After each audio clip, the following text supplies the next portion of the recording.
আৰু আমি ছেদজ, অণ্ডজ, উদ্ভিদজ আৰু জৰায়ুজৰূপী চাৰিটা ভাগত বিভক্ত হৈ থকা পৰম আত্মা প্ৰভু ভগৱন্ত ঈশ্বৰ কৃষ্ণদেৱৰ সন্তানস্বৰূপ আমি জীৱ আত্মা।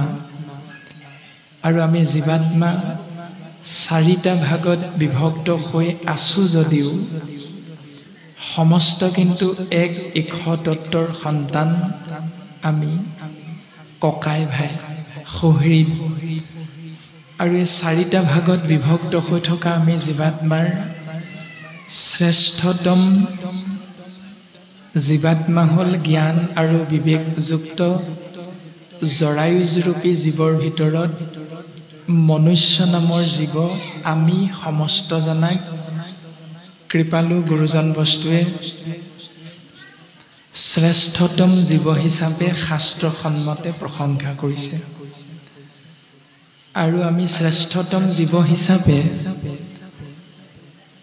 প্ৰত্যেকজন শৰীৰধাৰী মনুষ্যই যি চিন্তা, যি ভাৱনা আশ্ৰয় কৰি ভগৱন্ত পুৰুষৰ দ্বাৰা সৃষ্টি হোৱা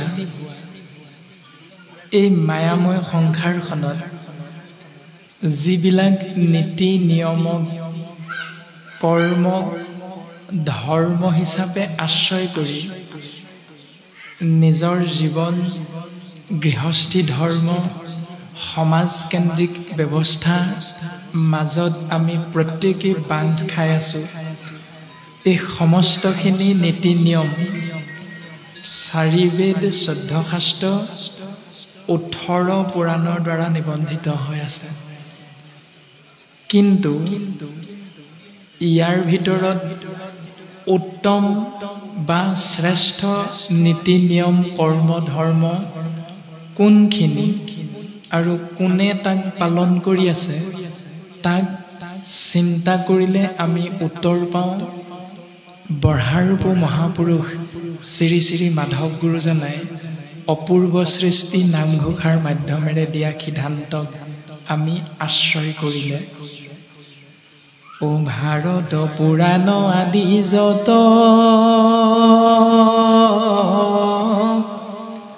প্ৰকাশ কৰ নানামত যত মহাজন খবৰ সভা মধ্যত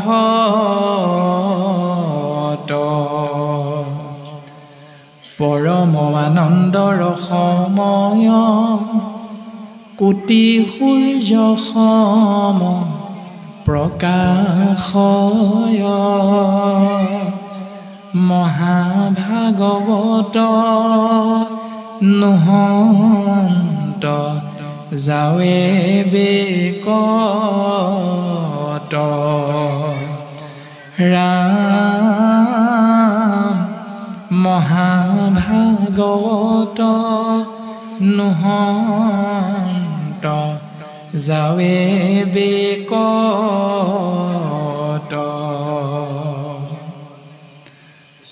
মহাভাৰতকে ধৰি 4 ভাগী বেদ 14 ভাগী শাস্ত্ৰ আৰু 17 ভাগী পুৰাণে যি নীতি নিৰ্দেশনা দিছে তাৰ শুদ্ধতা সত্যতাক নিৰূপণ কৰিছে 18 নম্বৰ ভাগী মহাপুৰাণ মহন্ত পুৰাণ কল্পতৰু পুৰাণৰ সূৰ্য মহাভাগৱতে। এটি উদাহৰণ দিলে গুৰুজনাই যে যেনেকৈ এখনি সভাত পাত্ৰমন্ত্ৰী সেনাপতিকে ধৰি বিভিন্ন ডাঙৰ ডাঙৰ বিষয়ববীয়াসকল বহি থাকিলেও আসনাধীষ্ঠ হৈ থাকিলেও ৰজাৰ আসন ভাগি যদি শূন্য হৈ থাকে তেতিয়া সেই সভাভাগিক সাধাৰণ সভা বুলি কোৱা যায়। কিন্তু যেতিয়া ৰজা আহি আসনত বহি দিয়ে তেতিয়াৰ পৰা সেই সভাভাগীৰ নাম হয় ৰাজসভা। ঠিক তেনেকৈ পৰম আনন্দ ৰসযুক্ত কোটি কোটি সূৰ্য সম পোহৰ প্ৰদান কৰা কল্পতৰু পুৰাণৰ সূৰ্য মহাভাগৱতক আশ্ৰয় কৰি জীৱন যাপন কৰা প্ৰত্যেকটো জীৱ আত্মাই পৰম আত্মা ঈশ তত্ত্বৰ পূৰ্ণ কৃপাৰ পাত্ৰ হয়। তেওঁৰ দ্বাৰা সৃষ্টি মায়াক ছেদ কৰি এই সংসাৰৰ পৰা পৰম গতি লাভ কৰিব পাৰে। এয়াই কৃপালু গুৰুজনাৰ আদৰ্শ আৰু আমি সমস্ত জীৱৰ প্ৰতি উপদেশ আৰু তাকেই শিৰোগত কৰি আপোনাসৱ মহামহন্তই ভাগ্যপুৰ গাঁও ভীমপৰা অঞ্চলবাসী ৰাইজ আপোনাসৱ মহামহন্তই এইবাৰো 4দিনীয়া কাৰ্যসূচীৰে এই মহান শ্ৰীমদ ভাগৱত শাস্ত্ৰক আশ্ৰয় কৰি জীৱন ঈশ্বৰ পুৰুষৰ কৃপাৰ পাত্ৰ হৈ সুন্দৰৰ পৰা সুন্দৰ কৰাৰ মানসেৰে এই ব্যৱস্থাটো পালন কৰাৰ সিদ্ধান্ত গ্ৰহণ কৰিলে আৰু আমাকো ইয়াৰ অংশীদাৰ কৰি আমাকো পুণ্যৰ ভাগীদাৰ কৰিলে। পুনশ্চবাৰ সভা আৰু শ্ৰীচৰণত ভক্তিৰ সেৱাভাগী নিবেদন কৰা হৈছে। প্ৰথম চিন্তা হ'ল শাস্ত্ৰ। শাস্ত্ৰ শব্দৰ সন্ধি যদি ভঙা যায় তেতিয়াহ'লে আমি লাভ কৰিম ইয়াৰ উত্তৰটো শাস ধাতু যোগ ত্ৰম প্ৰত্যয় সমান শাস্ত্ৰ। সম্পূৰ্ণ অৰ্থ হ'ল যে য'ত জীৱৰ আসুৰিক স্বভাৱবিলাকক নিয়ন্ত্ৰণ কৰি সুন্দৰ জীৱন যাপনৰ পদ্ধতিৰ উপদেশ নিহিত হৈ থাকে তাকেই কোৱা হৈছে শাস্ত্ৰ। আৰু আজি আশ্ৰয় কৰা হৈছে শ্ৰীমদ ভাগৱত শাস্ত্ৰ। শ্ৰী শব্দই প্ৰকাশ কৰিছে তিনিটা বৰ্ণৰ সমাহাৰ তালব্য স যোগ ৰ যোগ দীৰ্ঘই সমান শ্ৰী। তালব্য স মানে হ'ল 24 তত্ত্বৰে গঠিত পঞ্চভূতি এই দেহা। ৰ মানে হ'ল ৰমণ কৰা বা ক্ৰীড়া কৰা।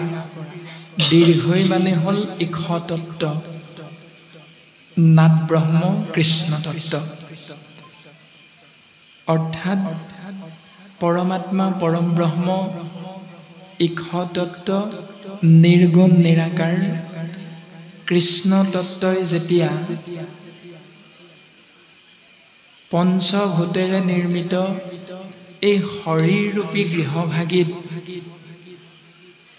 প্ৰৱেশ কৰি 10টা ইন্দ্ৰিয়ৰ জৰিয়তে একাদশ ইন্দ্ৰিয় মনৰ তত্ত্বাৱধানত তেওঁৰ দ্বাৰা সৃষ্টি মায়াময় সংসাৰত ক্ৰিয়া কৰিব খেলা কৰিব তেতিয়াই এই শৰীৰটোক শ্ৰী বুলি সম্বোধন কৰা যায়।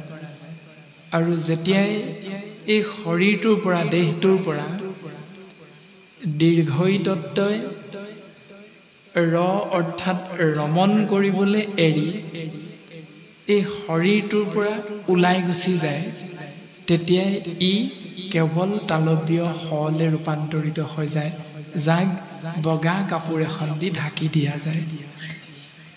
আৰু সেই চিন্তাক আশ্ৰয় কৰি যদি আমি আগবাঢ়ো বা বুজিবলৈ চেষ্টা কৰোঁ তেতিয়াহ'লে শ্ৰীমদ ভাগৱত মানে কেৱল এখন কিতাপ নহয়। মদ মানে হ'ল অহংকাৰ, ভা মানে হ'ল ভাবুকংগেৱম, গ মানে হ'ল জ্ঞানম উদ্ভৱম, ও মানে হ'ল বৈষ্ণৱী জ্ঞানম, ত মানে হ'ল তত্ত্ব দৰ্শনম। অৰ্থাৎ যাক আশ্ৰয় কৰি জীৱৰ পৰা শিৱৰ সাৰিলে উত্তৰণ হ'ব পাৰে। ভাগৱত এখন গ্ৰন্থ নহয়, ভাগৱত এভাগ শাস্ত্ৰ নহয়। ভাগৱত হ'ল প্ৰত্যেকজনা শৰীৰধাৰী মনুষ্যই একোজন ভাগৱত, অৰ্থাৎ জ্ঞান আৰু বিবেকেৰে। ভা মানে যদি আমি ভবা যায়, গ মানে তেতিয়া জ্ঞানৰ জন্ম হ'ব, আৰু সেই জ্ঞানক নিৰ্দিষ্টকৈ প্ৰকাশ কৰিছে বৈষ্ণৱী জ্ঞান। অৰ্থাৎ এই সংসাৰত দৃশ্যমান নোহোৱা এক শক্তি আছে, যি শক্তিয়ে এটা পাত্ৰত অৱস্থান কৰি এই সংসাৰত লীলা কৰি থাকে। আৰু সেই সূত্ৰে নিৰ্গুণ নিৰাকাৰ পৰমাত্মা কৃষ্ণ তত্ত্বই শৰীৰ তত্ত্বত প্ৰৱেশ কৰি সগুণ সাকাৰ ৰূপ ধাৰণ কৰি জীৱাত্মাৰ প্ৰতীকস্বৰূপ অৰ্জুনৰ আগত প্ৰকাশ কৰিছিল, মহাভক্ত উদ্ধৱৰ আগত প্ৰকাশ কৰিছিল, অৰ্থাৎ মহান মহান মনীষীসকলৰ আগত উপদেশ স্বৰূপে জীৱৰ মংগলৰ অৰ্থে প্ৰকাশ কৰি গৈছে যে সমস্ত ভূততে ব্যাপী আছো মই হৰি, সবাকো মানিবা বিষ্ণু বুদ্ধি কৰি। যে মই সৰ্বত্ৰতে প্ৰকাশমান হৈ আছো। নাগবিলাকৰ ভিতৰত বাসুকী মই, গছ গছনিৰ ভিতৰত শ্ৰেষ্ঠতম গছ বা বৃক্ষ হ'ল অশ্বত্থু, আৰু সেই অশ্বত্থু বৃক্ষ মই। এনেধৰণে এই সংসাৰখনত চকুৰে দেখা, কাণেৰে শুনা, মনেৰে ভাবি বুজি পোৱা যিমানবিলাক শ্ৰেষ্ঠতম বস্তু আছে, সেই সমস্ত শ্ৰেষ্ঠতম বস্তু ভগৱন্ত নিজে বুলি সিদ্ধান্ত দিছে। গতিকে সমস্ত ভূততে যিহেতু ভগৱন্তই পৰমাত্মা ইক্ষতত্ত্ব আত্মাৰূপত প্ৰকাশমান হৈ আছে, সেই সূত্ৰে সমস্তজনাকে আমি নৰেই ঈশ্বৰ হিচাপে বুজিবলৈ আমি সক্ষম হওঁ। কিন্তু তাতো এটা কথা থাকি গ'ল। কথাটো হ'ল এনেধৰণৰ যে একাদশ স্কন্ধতে উদ্ধৱ মহন্তই সুধিছিল যে প্ৰভু, ঈশ্বৰ ঈশ্বৰ বুলি বিভিন্নজনে প্ৰকাশ কৰে, কিন্তু প্ৰকৃততেনো ঈশ্বৰ কাক বুজা যায়? তেতিয়া ভগৱন্ত বস্তুৱে প্ৰকাশ কৰিছিল যে যদিও প্ৰকৃততে নৰেই ঈশ্বৰ, যদিও প্ৰকৃততে ভকতেই ভগৱান, যদিও প্ৰকৃততে মানুহেই ভগৱান, তথাপিতো তোমাক মই কওঁ শুনা, হে ৰাম, আন ধৰ্ম তেজি ভকতিত তত্পৰ জানিবা উদ্ধৱ সখী, সেহি সেই ঈশ্বৰ। অৰ্থাৎ এই সংসাৰখনত আমি প্ৰত্যেকেই কিছুমান নীতি নিয়মক কৰ্ম হিচাপে আশ্ৰয় কৰি অৱস্থান কৰি আছোঁ।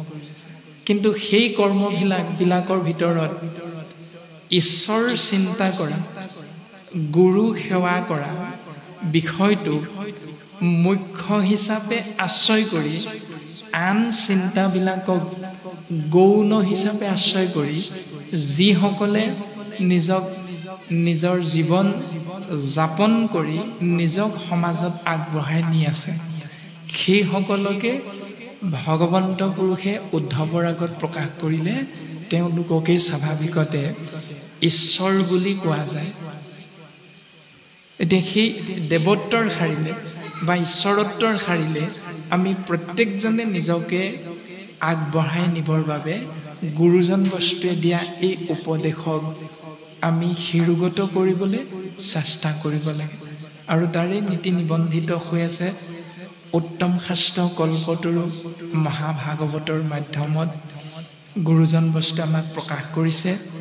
আৰু অভিশপ্ত এক জীৱ আত্মা হৰিধাৰী নাম হ'ল পৰীক্ষিত, যাক ভাগৱতে সিদ্ধান্ত দিছে মহাভাগৱত ৰূপত, যাৰ জন্মগত দৰ্শন চিন্তা কৰিলে আমি প্ৰত্যেকেই উত্তৰ পাওঁ যে পঞ্চ পাণ্ডৱৰ তৃতীয় পাণ্ডৱ অৰ্জুনৰ পুত্ৰ অভিমন্যু আৰু অভিমন্যুৰ পুত্ৰ হ'ল পৰীক্ষিত।